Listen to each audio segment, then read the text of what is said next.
Mandarin হাঁস পৃথিবীর সবচেয়ে সুন্দর হাঁস হিসেবে পরিচিত। এ প্রজাতির পুরুষেরা এতই রংবাহারি যে এদেরকে রংধনু মাখা হাঁস বলা যায়। জঙ্গলের গহীনে ছোট জলাশয় এদের বিচরণ ভূমি। নারী মান্দারিন হাঁস উঁচু গাছের কোঠরে বাসা তৈরি করে। স্ত্রী হাঁস 9 থেকে 12টি পর্যন্ত ডিম পাড়ে। 30 দিন পর ডিম ফুটে শিশু হাঁসদের আগমন ঘটে, কিন্তু গাছের কোঠরে শিশুদের জন্য কোনো খাবার নেই। খাবার রয়েছে নিচের জলাশয়ে, যা প্রায় 30 ফুট নিচে। পরিণত হাঁসদের পাখা থাকায় তারা সহজেই উড়ে নামতে সক্ষম হয়।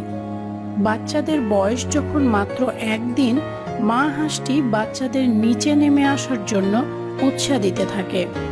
শিশুরা প্রথমে ভয় পেয়ে যায়, কিন্তু ক্ষুধার্ত শিশুদের লাফিয়ে পড়া ছাড়া আর কোনো উপায় নেই।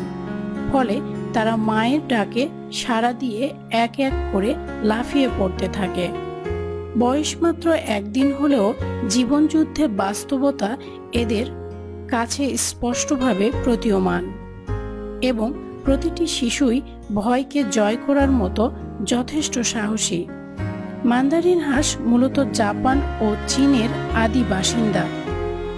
প্রাচীন চীনের শিল্প ও সংস্কৃতিতে এদের অবস্থান স্পষ্ট, কিন্তু এদের অভিযোজন ক্ষমতা অসাধারণ।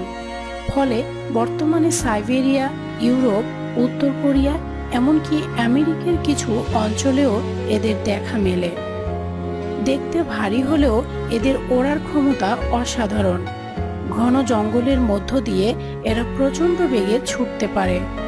অনিন্দ্য সুন্দর এই হাঁসটির সংখ্যা বর্তমানে মাত্র 65,000-এ নেমে এসেছে। এর মূল কারণ শিকার এবং বিচরণ ভূমি ধ্বংস হওয়া, কিন্তু এদের টিকে থাকার ক্ষমতা অসাধারণ। অনুকূল পরিবেশ পেলে এরা হয়তো ফিরে আসবে পূর্ণ উদ্যমে।